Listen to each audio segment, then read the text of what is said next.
Federal agents, open this door immediately. Do you have a warrant? You can't just demand entry into my home. We don't need a warrant. We have authority under immigration enforcement. Open up or we're coming in. I'm a U.S. citizen. My family are citizens. You absolutely need a warrant. I'm calling my lawyer Got right now. 3 seconds. 3. The sound of splintering wood echoed through the suburban Denver neighborhood at 10:47 a.m. on a Tuesday morning in May, captured in perfect clarity by the Ring doorbell camera that Natalie Pierce had installed 6 months earlier after a string of package thefts. She'd never imagined that camera would record 4 federal agents breaking down her front door, storming into her home where her 2 teenage daughters were doing homework, and conducting a warrantless search based on nothing more than an anonymous tip that would later be proven completely false. The footage would become the centerpiece of a lawsuit that would shock the nation and result in one of the largest civil rights jury verdicts in Colorado history, $30 million awarded after a jury found federal agents liable for constitutional violations so egregious that even the government's attorneys struggled to mount a defense. This is the story of how a family's constitutional rights were shattered along with their front door, and how video evidence would ensure that every second of that violation was preserved for a jury to witness. Before we continue, where are you watching from? If this is your first time here, please hit that subscribe button. Stories like these need to be shared, and your support helps us bring more truth to light. Natalie Pierce had bought the house in the Montbello neighborhood of Denver 3 years earlier, a proud moment for a single mother who'd worked 2 jobs for a decade to save enough for a down payment. At 41, she was a registered nurse at Denver Health Medical Center, working the night shift in the emergency department while raising her 2 daughters, Jasmine, 16, and Kennedy, 14, on her own after her husband had died in a construction accident when the girls were young. The house was modest, but there's a 3-bedroom ranch with a small yard, on a quiet street where neighbors knew each other and kids still played outside. Natalie had painted every room herself, had planted flowers in the front garden, had created a home where her daughters felt safe. The Ring doorbell had been a practical purchase, a way to see who was at the door when she was sleeping during the day after her night shifts, a security measure that seemed prudent for a woman living alone with 2 teenagers. Tuesday, May 21, 2024 was supposed to be an ordinary day. Natalie had worked the previous night, a typical chaotic ER shift with 2 trauma cases and a steady stream of patients, and had gotten home at 8:15 a.m. She checked on the girls who were on summer break and sleeping in, had made herself breakfast, and had gone to bed around 9:30 a.m., exhausted from the 12-hour shift. Jasmine and Kennedy had woken up around 10 a.m., had eaten cereal while scrolling through their phones, and had settled at the dining room table to work on summer reading assignments their school had given them. The house was quiet, peaceful, filled with the normal sounds of a suburban morning, the hum of the refrigerator, birds outside the window, the occasional car passing on the street. At 10:45 a.m., the doorbell camera detected motion and began recording. 4 people in tactical vests marked icy approached the front door with the aggressive purposefulness of people on a mission. The lead agent, a white man in his late 30s named Agent Kyle Morrison, rang the doorbell twice in quick succession, the chimes loud enough to wake Natalie from her light sleep. Jasmine, sitting closest to the front door, looked up from her book confused. They weren't expecting anyone. She walked to the door and looked through the peephole, seeing 4 people in law enforcement gear. Her stomach tightened. Her mother had taught her to be careful with police, to always be respectful but to know her rights. "Who is it?" she called through the door, not opening it. "Federal agents." Morrison's voice came back, loud and authoritative. "We need to speak with the residents of this house. Open the door." Jasmine's younger sister Kennedy had joined her in the hallway, both girls now uncertain and scared. Our mom is sleeping. She worked last night. Can you come back later?" The doorbell camera captured Morrison's face, irritation replacing professional neutrality. "Open this door immediately. This is official federal business." Natalie, awakened by the doorbell and now the raised voices, stumbled out of her bedroom in sweatpants and a t-shirt, her hair still in the bonnet she wore to bed, her mind foggy from being woken after only an hour of sleep. "Girls, what's going on?" "Mom, there are federal agents at the door," Jasmine said, her voice shaking slightly. Natalie's nurse training kicked in. Stay calm, assess the situation, gather information. She approached the door but didn't open it, speaking through the heavy wood. "This is Natalie Pierce. I'm the homeowner. What is this about?" "Ma'am, we need to enter your residence. We have information that there may be undocumented individuals living here. Open the door now." Should federal agents be allowed to demand entry into private homes without warrants based on anonymous tips? Comment below, because what happened in the next 60 seconds would violate every constitutional protection that Americans are supposed to have against government intrusion. Natalie's mind raced. Undocumented individuals? She was born in Denver. Her daughters were born in Denver. This had to be some kind of mistake. Do you have a warrant? You can't just demand entry into my home. The doorbell camera captured Morrison's response, his voice hardening. We don't need a warrant. We have authority under immigration enforcement. Open up or we're coming in. That's not true, Natalie said, her voice firm despite her fear. She'd watched enough legal dramas and had attended enough community meetings about immigrant rights to know this wasn't legal. You absolutely need a warrant to enter a private residence. I'm a U.S. citizen. My family are citizens. You have no authority to enter my home without a warrant or my consent. I'm calling my lawyer right now. She pulled out her phone, her hands shaking, trying to find the number for the ACLU that she'd saved after a neighborhood association meeting about knowing your rights. Morrison's face on the camera showed his patience exhausted. Ma'am, you have 3 seconds to open this door. 3, 2, 1. Natalie was still looking at her phone when she heard the battering ram hit her door. The sound was enormous, shocking, like an explosion in the quiet morning. Jasmine screamed. Kennedy started crying. The doorbell camera captured everything. The first hit that cracked the door frame, the second that splintered the wood around the lock, the third that sent the door flying inward, slamming against the wall. 4 agents poured into the house like a tactical assault team, weapons drawn, shouting commands that overlapped into an incomprehensible wall of sound. Hands up. Don't move. Get on the ground. Show me your hands. Natalie stumbled backward, her hands raised, her phone clattering to the floor. My daughters. Please, my daughters are here. They're just kids. Jasmine and Kennedy were in the hallway, both with their hands up, both crying, both terrified by the armed agents who had just broken into their home. The girls were still in their pajamas, Jasmine in shorts and a tank top, Kennedy in an oversized t-shirt, standing frozen in shock. Morrison and his partner Agent Rebecca Tran moved through the house systematically, weapons raised, clearing rooms like they were expecting armed resistance. The other 2 agents, Agent Luis Mendez and Agent Sarah Kim, kept Natalie and the girls in the living room, ordering them to sit on the couch with their hands visible. Please, Natalie said, her voice breaking. Please, you're scaring my daughters. We're American citizens. This is our home. Why are you doing this? We'll determine citizenship status, Tran said, returning from searching the bedrooms. Right now, everyone stays where they are. The doorbell camera, still recording from the now broken doorway, captured neighbors beginning to gather on the sidewalk, drawn by the commotion. One elderly man, Mr. Kowalski from next door, was on his phone, presumably calling 911. A woman across the street was recording on her cell phone. Morrison stood in the center of the living room, holstering his weapon, his body camera recording from his chest. Who else lives in this house? Just us, Natalie said, trying to keep her voice steady for her daughters who were clinging to each other on the couch. Me and my 2 daughters. We're all U.S. citizens. I can show you birth certificates, passports, whatever you need. But you had no right to break into my home. We have authority under immigration enforcement statutes, Morrison said, pulling out a tablet. We received information that this address is housing undocumented individuals who are subject to deportation. What information? Natalie demanded, her fear giving way to anger. From who? This is my house. I've lived here for 3 years. My daughters were born at Denver Health. I work at Denver Health. We're American citizens.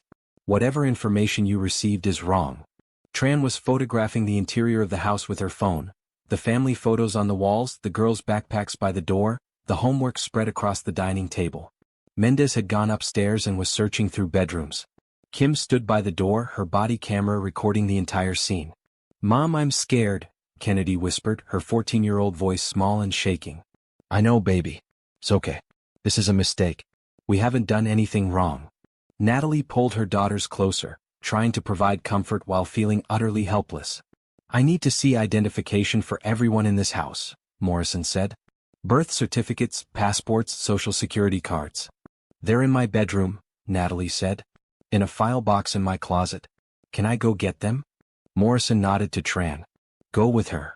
Natalie stood carefully, not making any sudden movements that might be interpreted as threatening, and walked to her bedroom with Tran following. The doorbell camera continued recording the scene in the living room. 2 teenage girls on a couch, 1 agent standing over them, their broken front door hanging at an angle, morning sunlight streaming through the gap. In her bedroom, Natalie's hands shook as she pulled the file box from her closet shelf. She'd organized it carefully, birth certificates in one folder, social security cards in another, passports in a third. She handed everything to Tran, who examined each document carefully. "These look legitimate," Tran said into her radio. 3 U.S. birth certificates, 3 passports, all matching the subjects. Back in the living room, Morrison was on his phone, speaking in a low voice to someone. His body language had shifted from aggressive confidence to something else. Uncertainty, maybe the beginning of realization that something had gone very wrong. Mendez came down from the upstairs, shaking his head. "Nothing. It's clearly a family residence. Kids' rooms, 1 master bedroom. No signs of multiple occupants or anything suspicious." Morrison ended his phone call, his face tight. He looked at Natalie, who had returned to the living room and immediately gathered her daughters back into her arms. "Miss Pierce, there appears to have been an error in the information we received. We're going to leave now." "An error?" Natalie's voice rose, all the fear and helplessness transforming into righteous fury. "You broke down my door. You terrorized my children. You violated every constitutional right we have. And you're going to call it an error? Ma'am, if you file a complaint with our office." "I'm not filing a complaint with your office," Natalie cut him off. "I'm calling a lawyer. I'm calling the ACLU. I'm calling every news station in Denver. You broke into my home without a warrant, with my children here, based on what you're now admitting was false information. That's not an error. That's a crime." Morrison's jaw tightened. "We were operating under Immigration Enforcement Authority. You had no authority." Natalie stood now, her body between the agents and her daughters. "The Fourth Amendment is clear. No unreasonable searches. No entry without a warrant or consent. I didn't give consent. You didn't have a warrant. You broke down my door. In front of my children. In my home where we should have been safe." The agents had no response. They filed out through the broken doorway, past the gathered neighbors, past Mr. Kowalski, who was still on the phone with someone, past the woman who was still recording everything on her cell phone. As soon as the agents' vehicles pulled away, Natalie collapsed onto the couch, shaking violently as the adrenaline left her system. Her daughters clung to her, all 3 of them crying now that the immediate danger had passed. Mr. Kowalski appeared in the broken doorway. "Natalie? Are you okay? I called the police. And I recorded everything from when they broke down your door." "Thank you," Natalie managed. Can you help me secure the door? I don't want it just hanging open." Within an hour, Natalie's small living room was full of people. Mr. Kowalski had helped prop the broken door closed and nail it temporarily into the frame. The Denver police had sent officers to take a report. A reporter from a local news station had arrived after someone posted video online. And an attorney from the Colorado ACLU had called after seeing the Ring doorbell footage that Natalie had already posted to social media with a caption that was going viral. "ICE broke into my home with no warrant, traumatized my daughters, all based on false information. This is what happens when constitutional rights don't matter." The video was devastating. It showed the agents' escalating demands, Natalie's clear refusal and assertion of her rights, and the battering ram breaking through the door. It showed 2 teenage girls in pajamas being confronted by armed agents.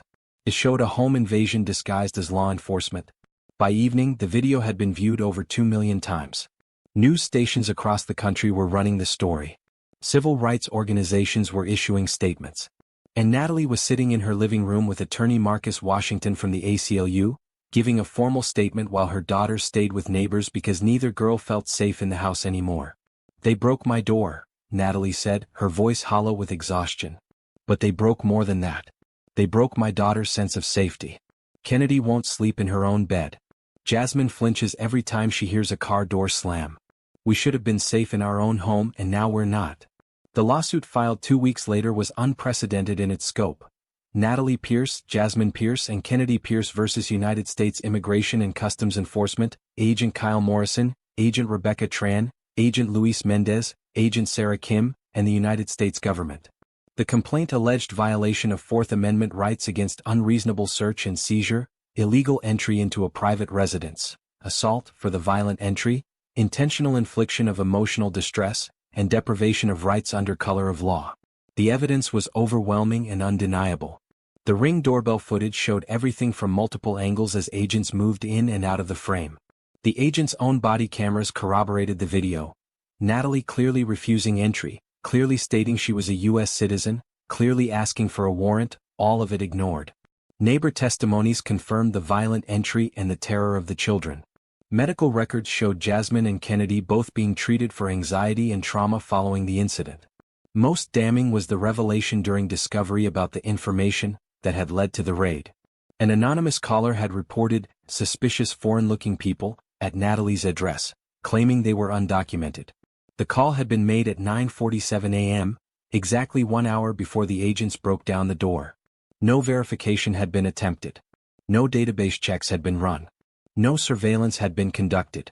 ICE had simply received an anonymous racist tip about foreign-looking people and had responded with a battering ram. The case went to trial 20 months after the incident. The federal courthouse in Denver was packed daily with families, civil rights advocates, and citizens outraged by what they'd seen in the video that had now been viewed over 50 million times worldwide. Natalie testified first, describing her life, her work as a nurse, her dedication to her daughters. She described that Tuesday morning in detail, being woken from sleep, hearing the terror in her daughters' voices, watching her door splinter, seeing armed agents storm into her home. "I kept thinking it was a mistake," she told the jury, tears streaming down her face. "I thought if I just explained, if I just showed them our documents, they would realize the error and leave. I never imagined they would break down my door. I never imagined they would do that with my children watching. We're American citizens in our own home, and we were treated like criminals." Jasmine testified, 16 now and still visibly traumatized. She described working on homework with her sister, hearing the doorbell, the escalating demands, and then the explosion of sound when the door was broken. "I thought we were going to die," she said quietly. "I thought they were going to shoot us. I had my hands up and I was crying and I thought I was going to die in my own living room." Kennedy couldn't testify in person. Her therapist advised against it, but her videotaped deposition was played for the jury. The 14-year-old described nightmares, panic attacks, an inability to feel safe anywhere. "I don't sleep in my room anymore," she said on the video, her voice small. "I sleep on the floor in my mom's room because I'm scared they'll come back." The doorbell camera footage was played multiple times during the trial. Each viewing seemed more damning than the last. The jury watched Natalie clearly assert her rights, clearly refuse consent, clearly state her citizenship. They watched agents count down and then break through the door. They watched the terror of two teenage girls confronted by armed agents in their own home. Constitutional law experts testified about the Fourth Amendment's protection against unreasonable searches and seizures, about the absolute requirement for warrants to enter private residences, about how immigration enforcement doesn't override constitutional rights. Child psychologists testified about the trauma inflicted on Jasmine and Kennedy, about how violations of home safety affect children's development and sense of security. The defense tried to argue the agents had been following procedure, that they had authority under immigration statutes, that they had acted in good faith based on the information received. Every argument collapsed under the weight of the video evidence. What procedure allows breaking down the door of a U.S. citizen's home with no warrant? Washington asked Morrison during cross-examination. What immigration statute overrides the Fourth Amendment? What good faith exists in counting to 3 and then using a battering ram on a woman who has clearly identified herself as a citizen and clearly refused consent? Morrison had no good answers. None of the agents did. They had violated clearly established constitutional rights, had traumatized children, had destroyed a family's sense of safety, all based on an anonymous racist tip they'd never bothered to verify. The jury deliberated for 12 hours. When they returned, their verdict was unanimous. The defendants were liable on all counts. The damages award shocked even the attorneys who'd brought the case. $30 million total. $8 million in compensatory damages split among Natalie, Jasmine, and Kennedy for emotional distress, violation of constitutional rights, and the lasting trauma. $22 million in punitive damages, calculated to send an unmistakable message that breaking into citizens' homes without warrants would carry devastating consequences. Natalie sat quietly as the verdict was read, her daughters on either side of her, holding her hands. The money was significant. It would pay for therapy, for college, for security that she'd never felt before. But more important was the validation. A jury saying definitively that what happened was wrong, illegal, and unconscionable. All 4 agents were terminated and faced federal criminal charges for deprivation of rights under color of law.